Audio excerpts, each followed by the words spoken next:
એની બાએ કીધું લાલન ભલે અહીં રે, તારે ત્યાં બધું પાછી ટાઈમમાં થાય, આ તે બધું મહિનો પૂરો થયો, તારે સાસુને થોડું તું આવી હો તો આશા હોય ને, એટલે પછી ત્યાં ગઈ.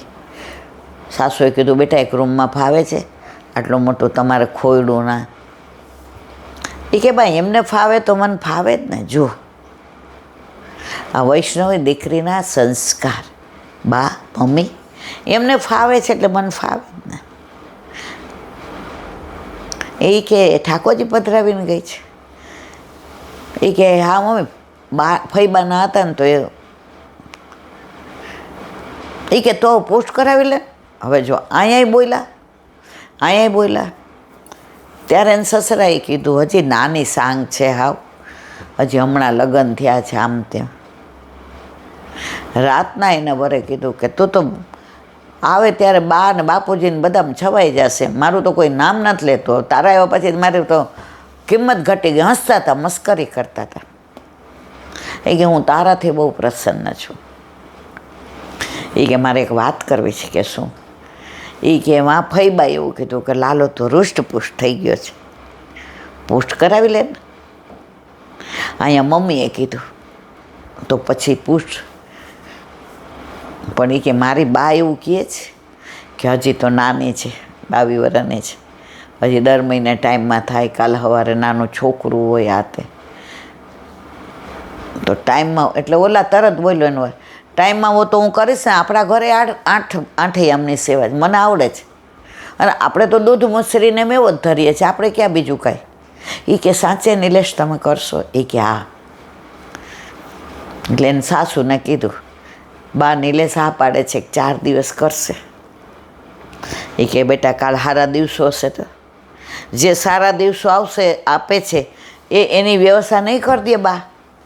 અહીંયા સુવાવડ કરવાની થાય તો અહીંયા લઈ આવીશ, મમ્મીને ત્યાં થશે તો ત્યાં લઈ જઈશ. તો કે કરાવી લ્યો પુષ્ટ. એ કે મારા ઠાકોરજી તો હું અહીંયા લઈ આવી છું, પણ ફઈબા કે અહીં મૂકી દે. એ કે લઈ આવો, જાઓ, ગુરુદેવની આજ્ઞા લઈને પુષ્ટ કરાવ્યા. હવે મનમાં એ ચિંતા થાય કે સારું એક રૂમમાં પુષ્ટ કરાવેલા ક્યાંક છાંટો ન ઉડી જાય. ભલે આપણે નાહી ધોઈને ચોખ્ખા કપડાં પહેરીને કરીએ, અપરેસમાં તો માનતા નથી. એટલે મનમાં એ ઓલીને ટેન્શન થાય કે પુષ્ટ કરાવ્યા, હવે ધ્યાન રાખવું પડે, હવે આમ કરવું પડશે. તો બધા સવારે ચા પીતા હતા, એને સસરા ખાટલે હતા ને સાસુ બાજુ બેઠા હતા. ગાય એવી ભાંભરતી હતી નાને જોઈને, આ વહી ગઈ હતી ને 2-3 મહિના રહીને, આ એટલે આવી એટલે એવી ભાંભરે રાજી થઈને જો ઓલું બચરો ને. એટલે એને સસરાએ કીધું નિલેશ તારું ભણતર એવું છે, તારી નોકરી. હવે જો આ ગામ તો આપણું બહુ તો 100-150 ખોયડાનું છે, એટલે અહીંયા તો તારી નોકરી પ્રમાણે કાંઈ મેળ પડવાનું નહીં. આજે નહીં કાલે અમે ત્યાં જ આવશું. થાય છે અહીંયા જો ગાય છે, ભેંસ છે, ખેતી દાળિયા રાખીને કરાવીએ છીએ, અને આટલું મોટું મકાન છે તોતિંગ જેવું, અને તું ને બેન 2 જ છો, તો ત્યાં મકાન લઈ લે. એ કે પપ્પા હજી તો 2-3 મહિના થયા છે. એ કે એમ નહીં બટા, આજે લેવું ને વર્ષે લેવું. હવે મનમાં છોકરો કે મારો પગાર ભલે 70-75 હજાર, પણ 2 જણને ખાવાનું ને પીવાનું, વાહન, ફોન, બેયના આ બધું. એ કે પપ્પા 2-3 વર્ષ થોડા ભેગા કરું. તો આ બધા કોના છે બેટા? છોકરાએ જવાબ કેવો સરસ આપ્યો. તો પપ્પા તમે ને મમ્મી આવો ને, તમે કયો એરિયા કેવું લેવું જોઈએ, તમે આવો તો તમારો રૂમ હોય તો તમને મજા આવે. એ કે હા તો આવીએ. એ કે તો આપણી ગાડી અહીંયા રહીએ છે, કંઈ કામ નહીં. તો પપ્પા કહે છે નહીં, તું લઈ લે, આપણે બધા હારે જઈએ. એટલે વહુએ કીધું કે પપ્પા મારા ઠાકોરજી જે પુષ્ટ કરાવ્યા છે એની બધું વસ્ત્ર ને આભૂષણ ને મારા મમ્મીને ત્યાં. એ કે બેટા મૂંઝાવ છો હું કામ, તમારા મમ્મીને ઘર તો રસ્તામાં આવે છે, ત્યાં થઈને જ જાશું. ત્યાં ગયા બધાએ ઠાકોરજીને ભોગ ધરાવ્યો. પ્રસાદ લીધો. પછી જે વસ્ત્ર ને આભૂષણ ને થોડા પાત્ર ને પીછવાઈ ને એ બધું ફૈબાએ જે બધું મજાનું સરસ પેકિંગ કરી દીધું અને વાત કરી કે અમે આવી રીતે મકાન લેવાનું છે, એટલે મમ્મી પપ્પાને લઈને ગાડી ના પાડે છે, હવે અહીંયા રાખવાનો કોઈ મતલબ નથી, તું હતો તો બધું શહેરમાંથી લાવવાનું કરવાનું, દવાખાને લઈ જા, તો હવે આજે નહીં તો વર્ષે 2 વર્ષે 5 વર્ષે તાર ઘરે જ આવવાનું, તો બા અમે મકાન લેવાના છે. એટલે મમ્મી એટલે એના પપ્પાએ 51,000 રૂપિયા રોકડ આપી દીધા. એ કે તું ગઈ ત્યારે ના પાડી તાર સાસરીવાળાએ કે કાંઈ જોઈતું નથી, એટલે આ કબાટ ને બધું અમારે લઈ દેવું હતું, જુદા રાખ્યા હતા.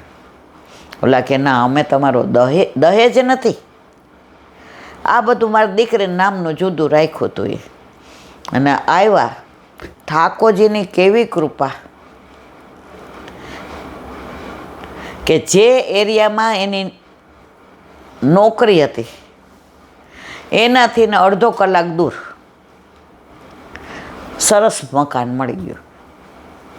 હવે આને એમ કે ફ્લેટ લેશું, કારણ કે પૈસા બંગલામાં તો હવે 10 મકાન જોયા, એમાં આને ટેનામેન્ટ જ ગમ્યું, કારણ કે આ લોકો ઓલા ખોયડામાં જ રહીએ એટલે ફળિયું જોઈને બગીચોય જોઈએ ને.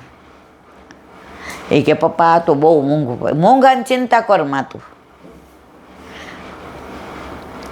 ઓલી વહુ કહે મારા વાલા આવતા વેત વ્યવસ્થા કરી લીધી ને, અને ઠાકોરજીને નવા ઘરમાં પધરાવ્યા. એને પૂછ્યું બા વાસ્તુ? એ કે બટા આપણામાં થોડું એ કે એટલે જ પૂછું છું, આપણે એ કે 5 વૈષ્ણવને બોલાવો અને નંદ ઘેર આનંદ ભરો, કારણ કે આજે આપણે ઠાકોરજી પધાર્યા તો નંદ ઘેર આનંદ તો કરવો જ જોઈએ ને. ભાઈ કે હું તો આટલા ઓળખતી નથી. કે કાંઈ વાંધો નહીં. હવેલીએ ગયા ને કીધું કે ભાઈ અમારે આવી રીતે 5-25 એ કે અમારું મંડળ છે, નંદ ઘેર કરશું સત્સંગ. અમે એ કહે કે પાઠ ને એ નથી કરતા, અમે નંદ ઘેર એ કરશું, ધોળ કીર્તન ગાશું ને સત્સંગ કરીશું. ને બધાને પ્રસાદ લેવડાવ્યો. વાસો થઈ ગયો. પછી મમ્મી પપ્પાએ કીધું કે હવે અમને તું ગાડીમાં ટ્રેનમાં બેસાડ, બસમાં તો હવે અમારાથી બેસાતું નથી. તો કે ના હું તમને મૂકી જ જાઉં છું. કે પાછી તાર 2 દી બગડ. પપ્પા બગડે નહીં, સુધરે. અને એક રૂમ મમ્મી પપ્પાનો રાખ્યો, એમાં ઠાકોરજીને પધરાવ્યા. એના મમ્મી પપ્પા એટલા રાજી થયા કે મારા મનની વાત તે કરી. અને અમારે કેવું છે બેટા, અમને પલંગ નહીં અમારા રૂમમાં, તને શરમ ન આવે તો એક વાત કરું. એ કે હું અમને એ કે ખાટલા હોય ને તો સારું ફાવે. એટલે અત્યારે ઠાકોરજી છે તો ખાટલા એ કે ઊભા કરી દેજો પાટીવાળા.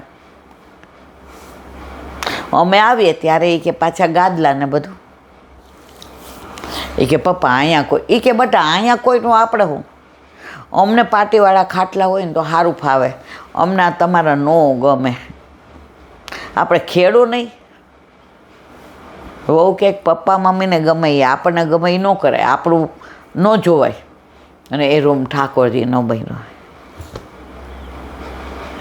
જો મનોરથ આવી અને લઈને આવી, પુષ્ટ નહોતા કરાવ્યા, પણ સેવા એવી જ રીતે કરતી હતી.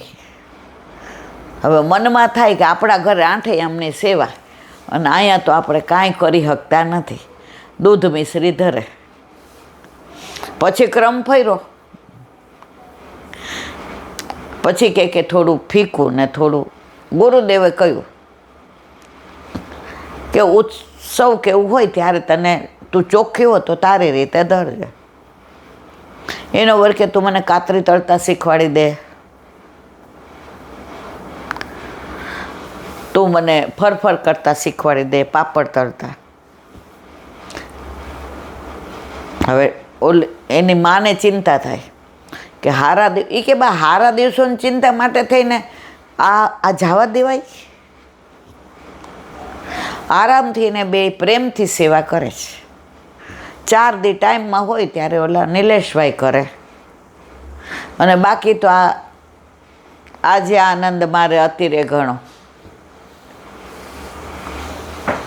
વલ્લભને દ્વાર રે આનંદ અપાર રે, પ્રગટ્યા શ્રી વિઠ્ઠલનાથ. આજે દરેકના ઘરે ઠાકોરજી હોય. તમારું ઘર જ આખું માહોલ ફરી જાય. આજે છોકરાઓ અને એની માં ગયા હતા પીર. આપણે રોજ મિસ કરતા હતા. આરાધ્ય ના ભાવે, તૃપ્તિ હોય તો આમ. લૌકિક સંબંધોથી એટેચમેન્ટ જેની સાથે છે એ આપણને આટલા યાદ આવે. તો પ્રભુ પધારે પછી તો આપણને એક એક પડે કાંઈ હોય એટલે ઠાકોરજીનું દૂધ, ઠાકોરજીના માળા બનાવવા છે. લીલા પાન લેતા આવજો, થાકમાં જોશે. દોરો રેશમી લેતા આવજો, માળાજીમાં જોશે. હવે મોગરા બહુ સરસ આવે છે. મોટી પાંદડીવાળા ગુલાબ લાવજો, મણકામાં જુઓ. બજારમાં ગયા કેરી સરસ આવે છે. પેટી લાવો તો જોઈને લાવજો, ડાઘીવાળી ન હોય. જરાક મોટી લાવજો, ઠાકોરજીને જુઓ. કાંઈ પણ વસ્તુ ઘરમાં આવે એટલે તમને ઠાકોરજી, એટલે તમારું જીવન ઠાકોરજીમય થઈ જાય. જેનો મને તમને આપણને બધાને અનુભવ છે. સુરત એક દીકરીએ ઠાકોરજી પુશ કરાવ્યા. હવે દર વેકેશનમાં જાય એટલે વેકેશન પડ્યું એટલે એની મમ્મી કહે, બેટા હવે ક્યારે આવસ? ભાભીનો ફોન આવ્યો, બેન આપ્યા હતા તો હાહરાઈ નજીકમાં, પણ હવે તમારે સુરત વયા ગયા જીજાજીને ધંધો ત્યાં, એટલે બેન ક્યારે આવો છો? હવે આ છોકરી દ્વિધા થાય કે ત્યાં બધાય બ્રહ્મ સંબંધી છે પણ ઠાકોરજી નથી. મને ફોન આવ્યો, એ કે બેન હું કોઈના ઘર નહીં પધરાવું, મેં લઈ જા ભેગી. એ કે ત્યાં મેં તો બધા બ્રહ્મ સંબંધ. એ કે હા બધાને, અમારે એક જ ઘરનું બ્રહ્મ સંબંધ. મેં તો એ તો મામાને ઘરે જ જવું એને ગમે કે ના ગમે? મામાને ઘરે જવાનું કીધું ને ત્યાંથી એવી રાજ. એ કે હા સાચી વાત, સાચી વાત, સાચી વાત. મેં તો મામાને ઘરે તો નાની લાડ લડાવે, નાનાય લાડ લડાવે, મામાને મામીને બધાય. એ કે મારે તો ભત્રીજોય છે ને ભત્રીજી છે, મેં લઈ જા. અને તે તો બેટા હમણાં પુષ્ટ કરાવ્યો એટલે દૂધ મિશ્રીને મેવો ને એ જ ધરે છે ને. મને કે પછી બધા દર્શન. મેં કીધું સાંભળ, બધાય બ્રહ્મ સંબંધી છે. એની બાને ફોન કર્યો કે મારા ઠાકોરજી પધરાવીને આવો છો.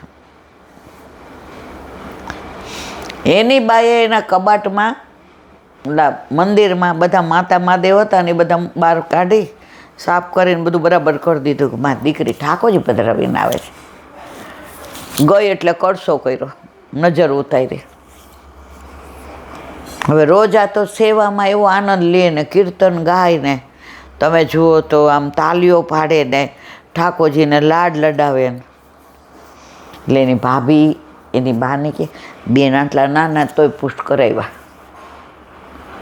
અને આપણે તો આ લાલીઓ ને લાલી આટલા મોટા થયા તોય બા ઠાકોરજી વિનાનું ઘર. એની બા કે હા કરાવશું, પણ આમ મોડું બોયલા. કાઠિયાવાડમાં મોડું બોયલા એટલે ઢીલું બોયલા. હવે પરાકાષ્ઠા આવી. 15-20 દી રહી એટલે એના વરે ફોન કર્યો કે ખાવાની બહુ આપદા પડે છે એટલે હવે તું આવી જા. એટલે બધી તૈયારી કરવા માંડી. એટલે પછી ઠાકોરજી મામાને ઘરે આવ્યા હતા એટલે પછી કે એને આ હીરલો લઈ દીધો ચીબુકનો ને મામાને ઘરે આવ્યા હતા ને. ઠાકોરજી પધરાવીને ગઈ ને બધાને ઠાકોરજી વિના ઘર હોનું લાગવા માંડ્યું. અંદર આવ્યા એટલે પેલા બેને યાદ કરીને માની આંખમાં પાણી આવતા હતા કે બેન હોય એટલે ઘર તો ચહેકતું હતું. અત્યારે બધા નાના છોકરાઓએ ઠાકોરજીને યાદ કરવા માંડ્યા. બા લાલા પધારી ગયા, બા ફિયા લાલાને લઈ ગઈ. ત્યાંનો ભાઈ બપોરે જમવા આવ્યો. આ ઠાકોરજી વિના કેવું લાગે છે? બે ઠાકોરજી લઈ ગઈ નહીં કે એના બાપુજી કે લઈ ગઈ તો આપણે પધરાવો ને. જે એની બા ઢીલું બોલતા હતા એના બાપુજીને લીધે, કારણ કે એ હોકારો ભરીને હા નહોતા કહેતા. એ કે આપણે પધરાવો ને. એની ભાભી રાહ જોવા માંડી, બા શું જવાબ દે છે. એ કે આ ગુરુદેવની આજ્ઞા લઈને પધરાઈ આવીએ. દીકરીની આડીથી ને મા બાપને ત્યાં ઠાકોરજી પધાર્યા અને ફોન કર્યો કે તારા લાલો શું કરીને ગયો બધા ઉપર જાદુ ટોના, કે જો આપણા ઘરે ઠાકોરજી પધાર્યા.